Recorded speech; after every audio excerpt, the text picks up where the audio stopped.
صلى الله على سيدنا ومولانا محمد وعلى آله وأصحابه وسلم.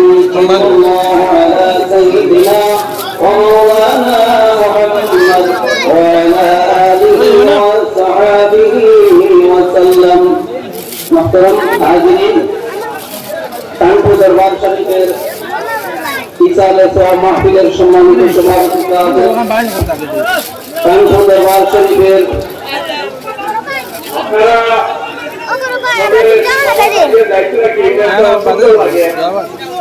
এই বক্তার বক্তব্য করে আসরের আজান হইব, সমাজের দরিদ্রতার কথা হইব, এরপরে ক্লাসরি হইব, এরপরে মুনাজাত হইব, এরপরে কে সবার কাজ সমাপ্ত হইব।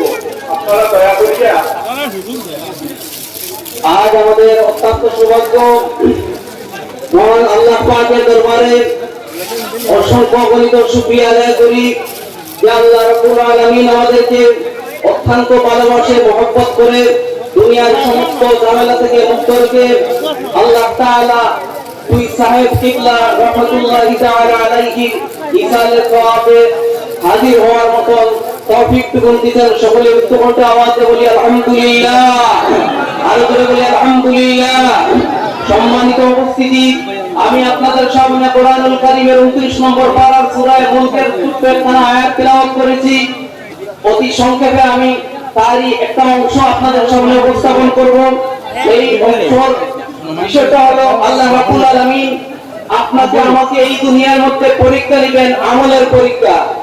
আমরা এই দুনিয়ার মধ্যে হায়াত নামক সময় আল্লাহ রাব্বুল হাকিমিন আপনাদেরকে দিয়েছেন, এবং এই সময়ের ভিতরে আমাদের কাছ থেকে আল্লাহ রাব্বুল আলামিন পরীক্ষা নেবেন, আমলের পরীক্ষা, আহসানু আমালা।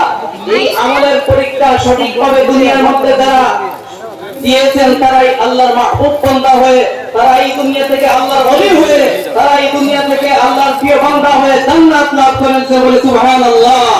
তো আমার ভাইরা, আমরা অবশ্যই আল্লাহর ওলিদের সুহবতে থাকবো, আল্লাহর ওলিদের জিয়ারত করব। মান যারা কবরি ওয়াজাবাত লাহু শাফাআতি, আল্লাহ রাসূল সাল্লাল্লাহু আলাইহি ওয়াসাল্লাম ফরমায়, আমার যে উম্মতগণ আমার রওজা জিয়ারত করলো, আমি নবীর প্রতি তার উপর আমি নবীর তার উপর